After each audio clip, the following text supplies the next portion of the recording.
Alright, welcome to a new thing I'm going to try. I've been reviewing guitar courses, and I'm going to review some books and keep reviewing them.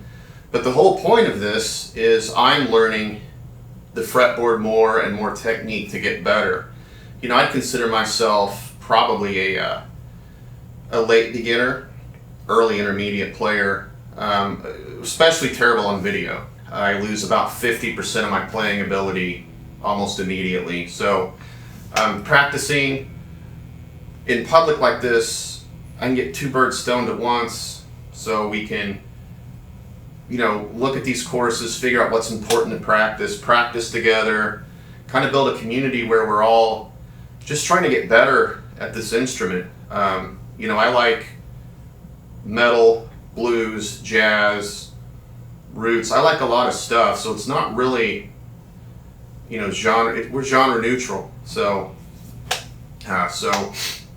what I thought I would do is start with the cage system. So if you don't know, this is a system of viewing the fretboard that makes a lot of sense, that most of the good courses reference and teach.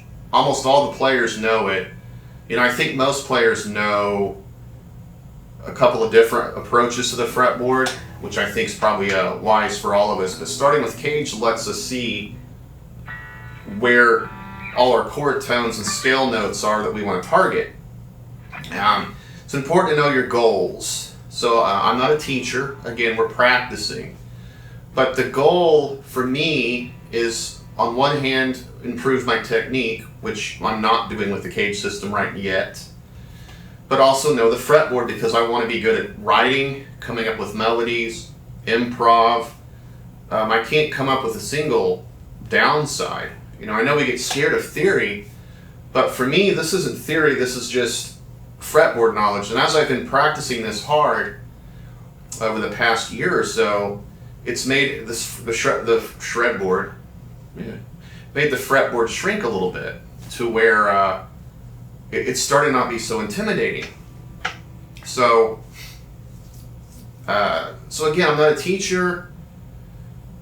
I will demonstrate it, but in general, there's a million cage system tutorials out there. We don't need more of those. And again, I'm not teaching. I feel like there's so many YouTubers are teaching guitar. Maybe they shouldn't, maybe they should. They all have a course. They're all hawking some product. Some of them are great. They really are. But I think we have too many teachers, and I want a place where us students can kind of gather. And so if there's anything you want to practice, you can drop them in the comments. If I have something wrong, let me know. If something's unclear, that means we can do a video just on whatever was unclear. So and one thing I will say as well, one issue I have really coming back to the instrument, I only played a few years in high school, so I didn't get far. But I'm on year 3 of doing this, and I rushed past this stuff way too quick. And actually had a private lesson with Dave Davidson, a revocation, and Kiko Lorero also noticed this as well. I don't know the material of the basics well enough. You almost have to practice this stuff to the point of nauseating, these foundational things. So if I can't do the basic stuff, I probably shouldn't be getting into more advanced stuff. So the cage system and finding all the notes on the fretboard are the two things that I have been practicing a lot that I wish I would have really drilled from the get-go. I'm going to do a video on that. I don't know if I'll shoot it today, but I plan to have both out in a row. So cage system, we kind of need that. Because what the cage system is if we take our C major that we probably know in open position here, that turns out that's the C in the word caged. As Kiko Lorero would say, it's the caged system. He's Brazilian. But I think that's a better way to say it. It emphasizes the acronym, I think. So we have C. Next letter in the word cage with the D is A. G, E, and D. Back to C, right? So, turns out all 5 of those chords are arcade shapes, okay? So, when I say the C shape, I mean this shape, which is more illustrated. I'm going to start on the E here. So this.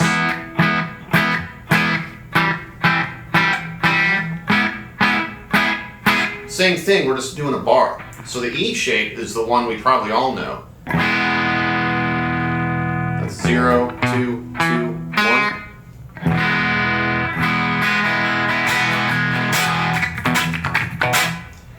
Well, if we move over and use this as a capo, there's your F. So what I meant by knowing where the root is, this shape has 3 root positions in it. This, that, and this. So then F's here, and then this one is the D string 3rd fret.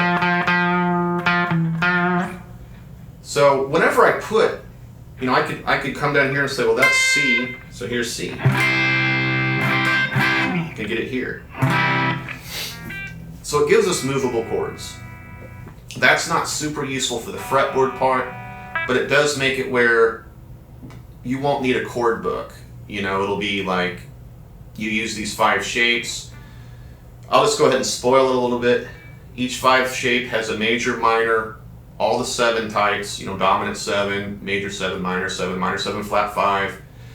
Any altered stuff, upward extensions, I almost said pentagon, pentatonics, the modes, everything can fit in these shapes. So at first, I made the mistake of thinking, oh, this is just movable chords. A shape, G,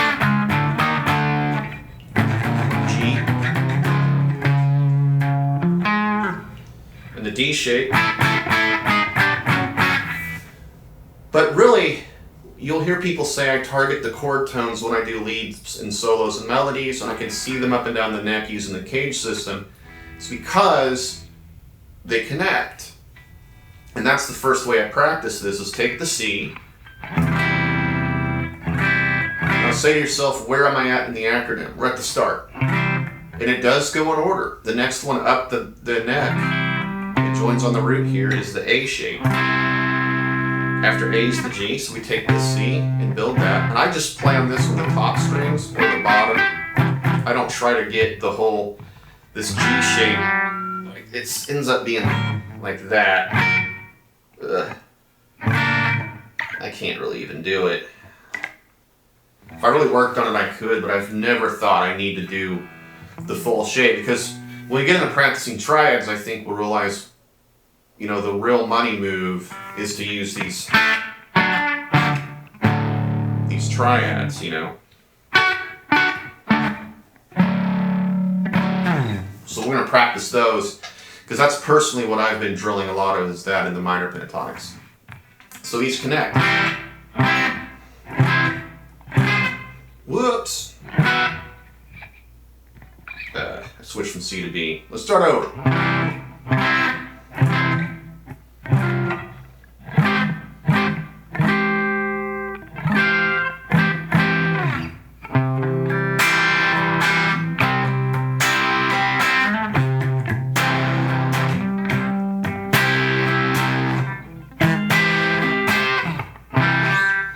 I usually stop a little bit above the octave. I don't try to go up here. I just like to see where it, you know, we wrap around. We pass the 12th fret. These are the same, you know.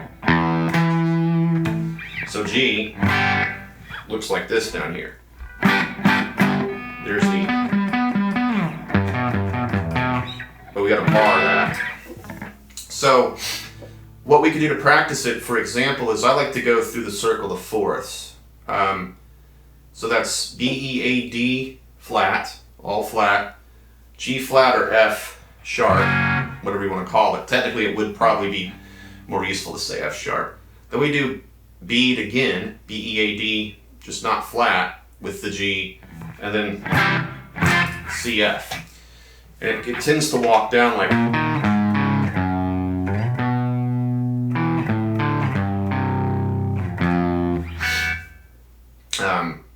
but you don't need to know that. You can print it out and start learning the circle. It's not a bad thing to know, but we just need different notes to play, and this gets all 12 keys. So I'm going to find the closest to the nut B flat in the cage system. So to do that, I would need to know the different shapes, so you'll want to get those. I'm going to put a neck diagram up. Again, I'm not a teacher. There's 100 videos on this. I recommend like Guthrie Trapp, Eric Haugen. I'll link those. They're all cage people. But you'll want to know what, first of all, what B flats do we have? And we have one here. First fret of the A string. So the only root we could use, because I can't go this way, is that. And that's the A shape. So that's this thing. And if that's the case, G must be next, because that's what's after A in the cage system. C, A, G, E, D, we're on A. That part can be very confusing when you're speaking it out loud, because you're saying two notes, what the shape is and what the actual root is. So we're playing the A shape, B flat. Then we need the G, B flat, E.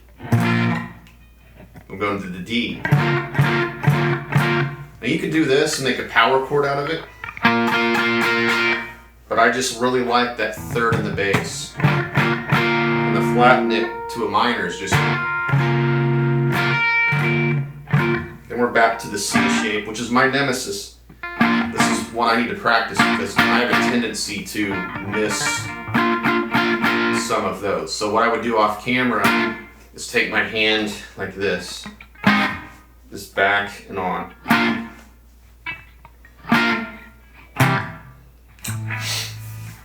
So that was B flat. Now we can either come back down with E flat, like so. The first one's the G shape, root on the 11th fret here. So if we're on the G, the A is next. You can kind of see how they start to join together.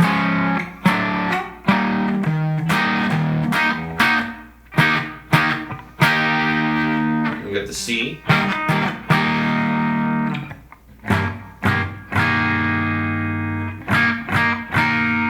Can't really do this.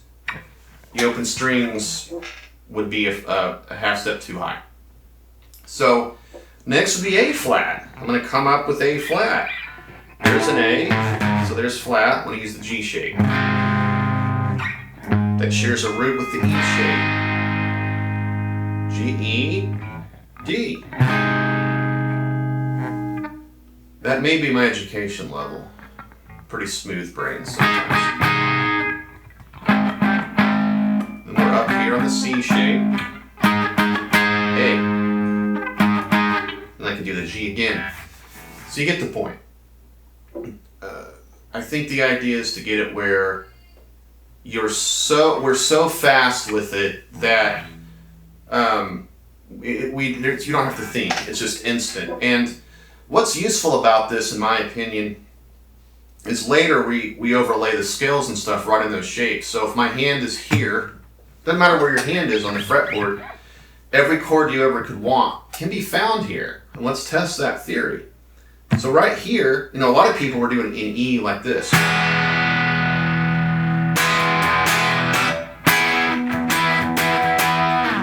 Or you can go.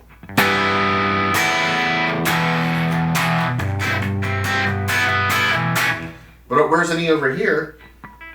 And that's, we had this A shape. Well, I can do the C shape this way. Or just grab this here.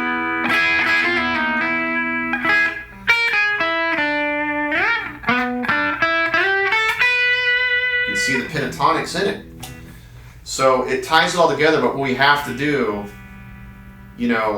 beforehand is memorize all this stuff and get it really tight, and it's not the most fun thing, and it is a perishable skill, because I used to be able to get this C shape pretty quick because I practiced it. But over the last few months, I've been doing mostly the triads. Messed that up. A little out of tune. You want to practice these in tune because these things get in your ear as well. You'll start to hear, so if you were learning out of tune, you won't be able to correct it. So you will actually learn out of tune. Then when our ears are good, I think we can tolerate out of tune. We'll hear that it's out of tune. We'll know it, but you do want to make sure you're tuned up. So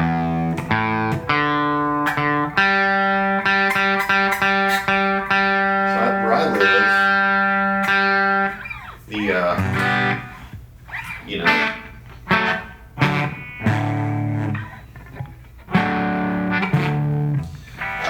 humidity's changing a lot, so my guitars are just too much humidity. Dehumidifiers are a pain. So yeah, just I don't want to make a long, huge video, but in summary, cage system is the 5 shapes based off C, A, G, E, and D open chords. They connect in that order. So if you have a G shape F, the next shape up is E. Next down is A. You want to be able to, any chord you call out, be able to play it on all 5 spots. And where I'm at, for example, is if you said E, I kind of know everything. But some of them, like A flat, is I like to reference these shapes first and find the other shape based off that. And I really need to get it where I don't need to reference the other shapes, but I think we know we're at the finish line with this one, where if any chords you play, you kind of can just see all the possibilities of those shapes. So when you have a G, you can see these.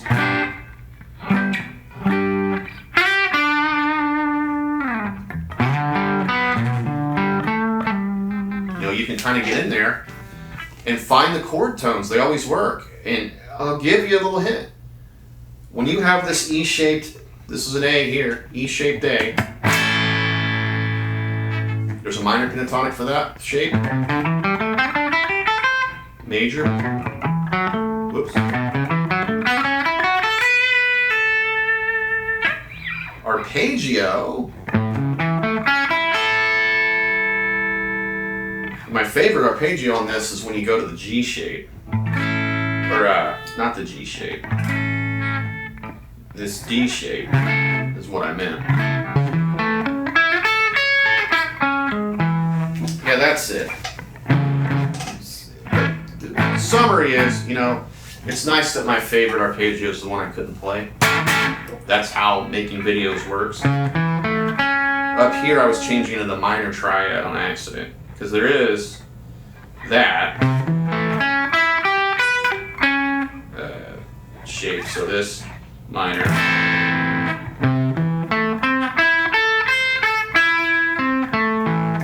So I was putting the bottom of that one on the major triad. It doesn't work.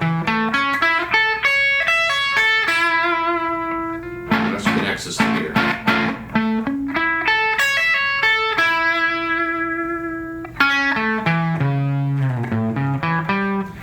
So they go everywhere.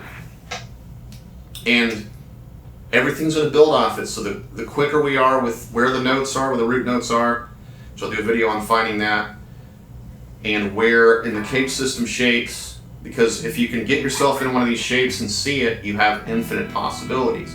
Because all the notes we're looking for are in little neighborhoods around the fretboard. This E here has all these notes around it we might be interested in. So if we get, I think, finding the note really quick, cage shapes really quick, and then get it when the pentatonics are fast, the triads are really fast, no thinking, then all that's left is we can think, do I want a flat 9 on this, an 11, a sharp 11, Lydian, like what do I want when the basic foundations are locked in, So, if you find this helpful, I'm going to keep doing this regardless, try to just find a place for my channel because I don't want to review gear. I don't want to teach people. I'm not a teacher. I'm not good enough to teach you. You're probably better than me. This is just a way for me to play guitar and connect with people, build a community, and I think some good stuff will come out of it. I'm going to keep doing the podcasting when I can. I had Kika Lorero on, Rafael Pinsato, who plays Vic Rattlehead on stage and is real close to Dave Mustaine in the Megadeth camp behind the scenes. I had Pete Dankelson of Pete's Diary on, which is a great one. So I'm planning to do more, and I'll probably just do some off-the-cuff stuff too. But I really just want this to be a really nice, safe place for us to just practice and trade knowledge and get better and find out what courses out there are worth our time, what's not. I got Tim Pierce coming up, Rhett Schull, Kiko's Guitar Academy, Artist Works. I want to review Guthrie Govin's Creative Guitar book. I have both of those. I have a lot of books to go over, so might even get some drum stuff in it because that was my main instrument in my 20s, so. Anyway, thanks for watching. If you find this interesting, if you find it very interesting, go ahead and subscribe, Thanks. Thanks.